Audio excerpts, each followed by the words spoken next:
বুঝেছেন শেখ হাসিনা কি জিনিস? শেখ হাসিনাকে আপনারা শত্রু মনে করতেন, বাট শেখ হাসিনার কাছে আপনারা নিরাপদ ছিলেন। আজকে বাংলাদেশের পরিস্থিতি নিয়ে ডেইলি স্টার এবং প্রথম আলো অফিসে আগুন দেওয়া নিয়ে মনটা প্রচণ্ড খারাপ। শুধু দুটো কথা বলবো।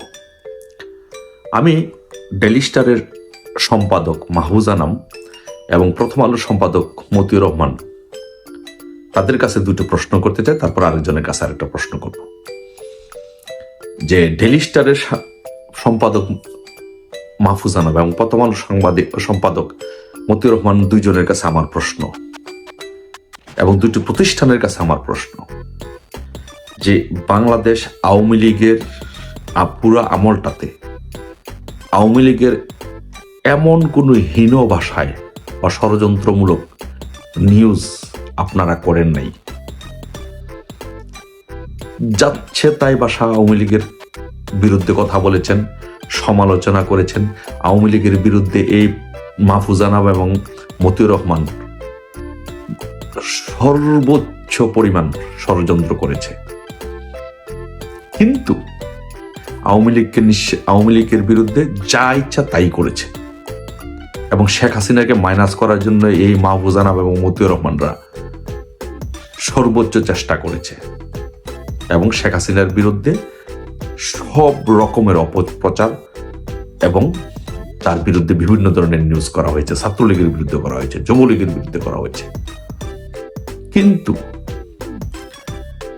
ছাত্রলীগ, যুবলীগ, আওয়ামী লীগ বা শেখ হাসিনা বা শেখ হাসিনার সরকার প্রথম আলো বা ডেইলি স্টারের অফিসে কিন্তু কোনো ফুল দিয়ে, গোলাপ ফুল দিয়েও কিন্তু একটা ডিল নিক্ষেপ করেনি।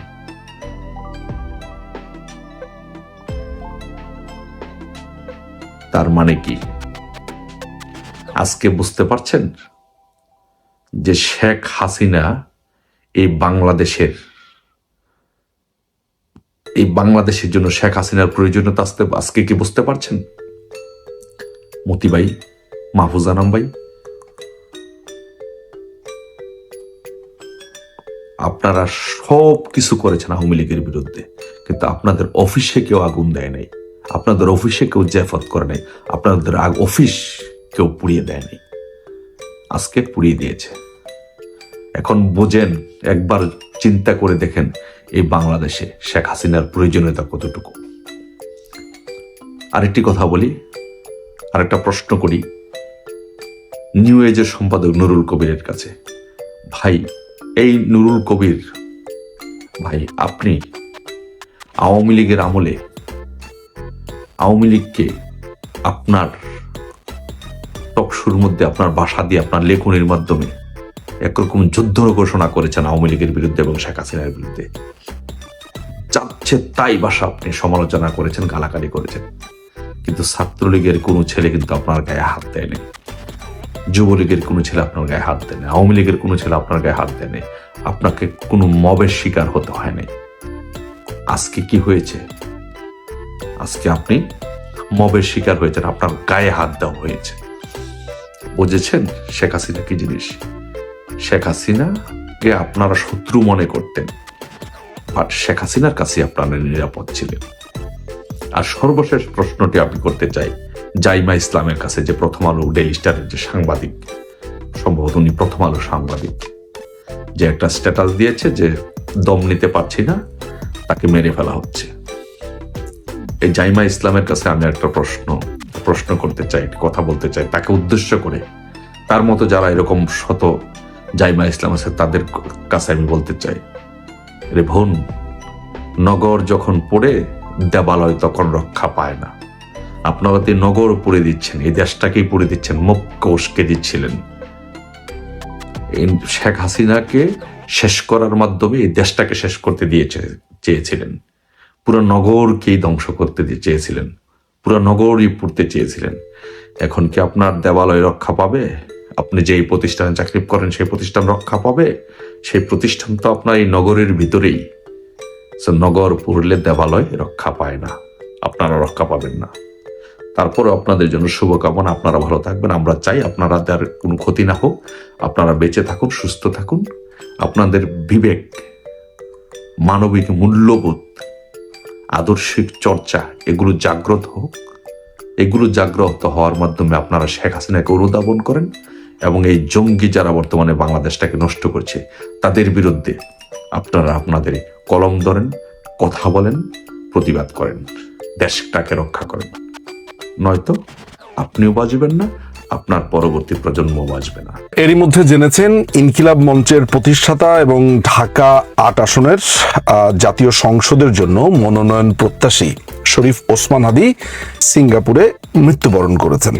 আমার যেই আলোচনাটা যেই জায়গাতে আমি করছি সেটি হচ্ছে যে তাকে কেন্দ্র করে ইনকিলাব মঞ্চ ডাক দিয়েছে যে সবাইকে শাহবাগে আসার জন্য, জড়ো হবার জন্য, এবং তাদের যে মোদ্দা কথাগুলো এই শাহবাগে এসে তারা কি করবে সেটি হচ্ছে সারা বাংলাদেশকে অচল করে দিতে হবে, অসহযোগ আন্দোলন করতে হবে, ভারতীয় হাই কমিশন ঘেরাও করতে হবে, বাংলাদেশকে অচল করবার মধ্য দিয়ে ভারতকে মেসেজ দিতে হবে, সার্বভৌমত্ব রক্ষা করতে হবে, এই ধরনের নানান ধরনের কথাবার্তা। অর্থাৎ শাহবাগে জড়ো হয়ে একটা অ্যানার্কি বা বাংলাতে যেগুলোকে আমরা বলি নৈরাজ্য তৈরি করা, সেটা তৈরি করবে, এই ধরনের একটা প্রস্তুতি গ্রহণ চলছে।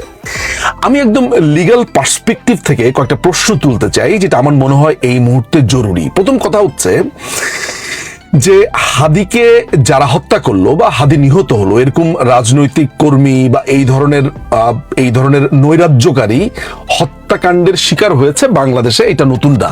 অনেক সন্ত্রাসী এর আগে হত্যাকাণ্ডের শিকার হয়েছে, এক গ্রুপের মাধ্যমে আরেক গ্রুপের। একটু মাঝে মধ্যে দুই একটা খুন খারাপি হয়, এই যে হাদির একটা ঘটনা হয়েছে, আমরা এগুলো বিচ্ছিন্ন ঘটনা বলে মনে করি।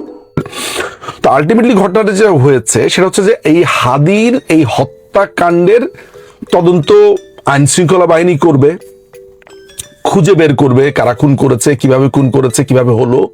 কিন্তু এটির সাথে বাংলাদেশের সার্বভৌমত্বের সম্পর্কটা আসলে কি? এইটার সাথে বাংলাদেশের সার্বভৌমত্বই বা কি? এইটার সাথে অন্যান্য দেশের সম্পর্কই কি?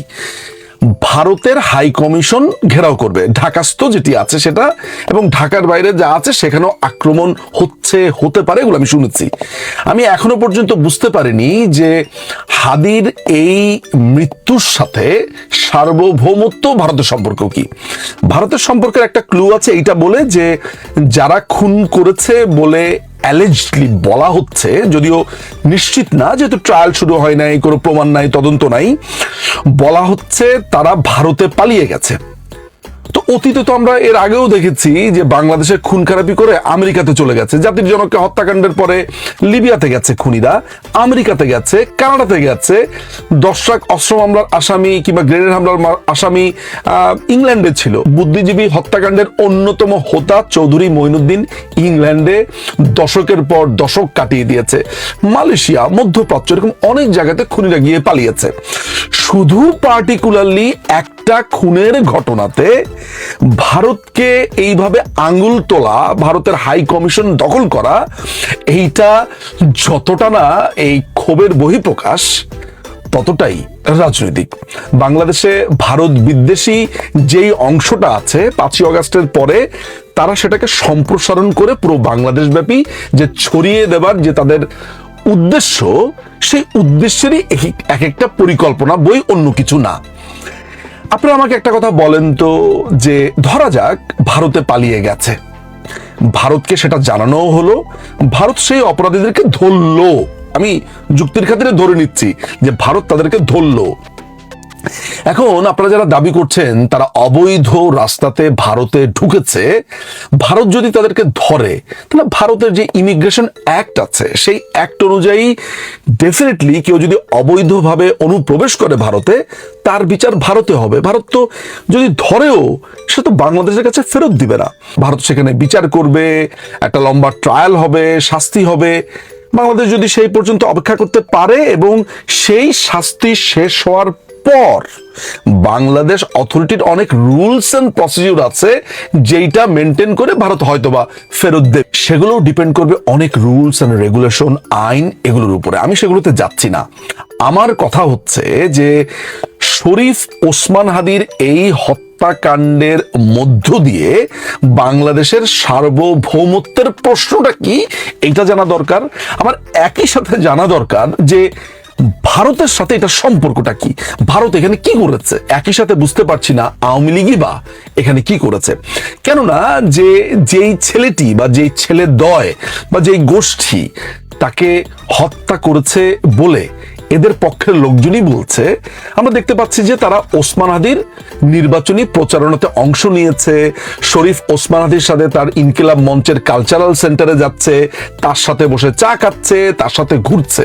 আমি আগেই বলেছি যে 5ই অগাস্টের পরে যখন এই জুলাই সন্ত্রাসীদের সাথে বা এই এনসিপি বলেন, এই টোকাইরা বলেন, এদের সাথে আগে আওয়ামী লীগ করতো, আগে যুবলীগ করতো, আগে ছাত্রলীগ করতো, এমন কেউ যদি তাদের সাথে থাকে, আদৌ কি তারা আওয়ামী লীগ? এটা তো সবাই জেনে গেছে যে আওয়ামী লীগ, ছাত্রলীগ, যুবলীগের লুঙ্গির নিচে অনেকে ছদ্মবেশ ধারণ করেছিল। তাহলে হাসনাত, সার্জিস তারা তো একেবারে পুরো পোস্টেড নেতা ছিল। সাদিক কাইয়ুম, SM ফরহাদ জামাতের সাদিক কাইয়ুম, তারাও তো আওয়ামী লীগের, ছাত্রলীগে ছিল। তাদের ব্যাপারে বিধানটা কি তাহলে? ফলে পুরো ব্যাপারটাই যেটা দাঁড়িয়েছে আমার কাছে সেটা হচ্ছে যে অযৌক্তিক, কোনো ধরনের রিজন ছাড়া, কোনো ধরনের কিচ্ছু ছাড়া শুধুমাত্র একটা দেশকে আপনার বিষেধাগার করতে হবে, ভারত বিদ্বেষী রাজনীতি করতে হবে, ভারত বিদ্বেষী রাজনীতির অংশটাকে আপনাকে ফুলিয়ে ফাঁপিয়ে দেখাতে হবে। এটা সিম্পলি একটা নোংরা রাজনীতি, বই, কিছুই না। আমি যদি শুধু যুক্তির অংশটাই ধরি, সেই হিসেবেও তো আসলে ভারতকে কোনোভাবে দোষী সাব্যস্ত করা কোনোভাবে যায় না, মানে একটা ক্লু তো আমার কাছে নাই। সো এই কথাটা বলার জন্যই এসেছি। আমি আবারও বলছি যে শরীফ ওসমান হাদি গত 15 মাসে যা করেছে, যে নোংরামো করেছে, সেগুলো আপনারা দেখেছেন। কি ভয়ঙ্কর ভাষা, কি মানে তার ভাষার মধ্যে মার ছাড়া একে পিটাও, তাকে পিটাও, ওকে ধরো, ওর অমুক ছিঁড়ে ফেলো, তমুক ছিঁড়ে ফেলো, ওকে রাজনীতি করতে দিব না, মানে মেরে ফেলো, কেটে ফেলো ছাড়া এই ছেলের মুখে আল্লাহর কিছুই দেয় নেই। সো এরকম একটা লোক যদি তরুণদের আইডল হয়, আদর্শ হয়, তাহলে এই তরুণদেরকে নিয়ে উদ্বিগ্ন হবার প্রয়োজন রয়েছে। দেশের মানুষের রুচি নিয়ে প্রশ্ন তোলবার সুযোগ রয়েছে। এতটুকুই আমি বলবো। অতীতে তো আমি কম দেখিনি এই ভারত বিদ্বেষী।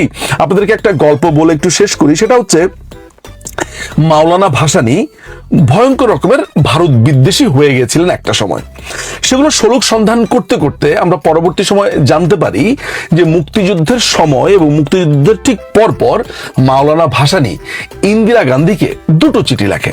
ওই 2টো চিঠির মধ্যে বলা হয় যে আসামের ধুবড়ী অঞ্চলে উনাকে যাতে 5 বিঘা জমি ইন্দিরা গান্ধী দেন। কেন ইন্দিরা গান্ধী জমি দেবে? কারণ সেখানে তিনি জন্মেছেন, শেষ জীবনটা তিনি সেখানে থাকতে চান। তিনি এই চিঠির ভিতরে বলেছেন, মা জননী গো, আমি আপনাকে আর ওইখানে ভারত বিদ্বেষী রাজনীতি করব না। আমাকে মানুষ চীনপন্থী রাজনীতিবিদ বলে, আমি আসলে ওরকম না, আপনি ভুল বুঝছেন, আপনাকে ভুল বোঝানো হয়েছে। অনুগ্রহ করে আপনি আমাকে 5টা বিঘা জমি দেন, আমি সুখে শান্তিতে আমার জীবনের শেষ দিনগুলো আমি সেখানে পার করতে চাই। ইন্দিরা গান্ধী এই চিঠির জবাব দেননি, পাত্তাও দেননি। তিনি খুবই অপমানিত বোধ করেছেন। এরপরই তিনি ভারত বিদ্বেষে নেমে গেছেন। আরেকটা ঘটনা আছে মুক্তিযুদ্ধের পরপর, আমরা এটা জেনেছি হচ্ছে মিডনাইট ম্যাসাকার, সুখরঞ্জন দাশগুপ্তের বইয়ে। এবং আগের যে ঘটনাটি বলেছি সেটা হচ্ছে যে ভাসানীরই PS সাইফুল ইসলামের গ্রন্থের মধ্যে জেনেছি। গ্রন্থটির নাম হচ্ছে স্বাধীনতা ভাসানী ভারত, সাইফুল ইসলাম এই গ্রন্থের মধ্যে, আর মিডনাইট ম্যাসাকার ইন ঢাকা এই গ্রন্থের মধ্যে। তো মিডনাইট ম্যাসাকারে যেটা জেনেছি যে মুক্তিযুদ্ধের পর মাওলানা ভাসানীর সন্তোষে যে বাড়িটা ছিল সেটা পাকিস্তানি হানাদাররা পুরো গুড়িয়ে দিয়েছিল মুক্তিযুদ্ধের সময়। তো এই বাড়িটা নতুন করে বিল্ড করবার জন্য, ঠিক করবার জন্য ভারতীয় এমবেসির কাছে মাওলানা ভাসানী 40,000 রুপি চান। ভারতীয় এমবেসি বলেন যে দেখেন, আপনারা এখন একটা রাষ্ট্র, আপনার একটা রাষ্ট্র, আমরা কেন ওই টাকাটা দিব? আপনাদেরকে যদি এই টাকাটা আমি এখন আপনাকে দেই তাহলে বাংলাদেশ সরকার জিনিসটাকে ভালোভাবে নেবে না। আপনি বাংলাদেশ সরকারের কাছে চাইলে বাংলাদেশ সরকারই আপনাকে টাকা দেবে। ভাসানী প্রচন্ড রাগ করলো। তার 1 বছর বা 2 বছর পরে আমরা দেখতে পারলাম যে ভাসানী ফারাক্কা অভিমুখে লং মার্চ করছে, ভারত বিদ্বেষী গরম গরম বক্তৃতা দিচ্ছে। অথচ এই যে মাওলানা ভাসানী এই গদগদ চিঠিটা ইন্দিরা গান্ধীকে লেখলো তার 5 বিঘা জমির জন্য, তাকে একটু স্থান দেওয়ার জন্য, এগুলো কিন্তু ছিল তার মূল নিয়ামক। ভারত বিদ্বেষী রাজনীতি হয়েছে, তার ম্যাটেরিয়াল যে পাওনাটা সে পায়নি সেটির প্রেক্ষিতে এটি কোনো আদর্শের ব্যাপার কখনোই ছিল না। ঠিক এখনো যারা ভারত বিদ্বেষী রাজনীতি করছে, তাদের ম্যাটেরিয়াল পাওনা রয়েছে, তাদের সুযোগ সুবিধা চাওয়ার রয়েছে, এবং সেটির জন্যই তারা ভারত বিদ্বেষী রাজনীতি করছে, যাতে দুটো টাকা পয়সা রোজগার হতে পারে ভারত বিদ্বেষী অংশটাকে চাগিয়ে দেওয়ার মাধ্যমে।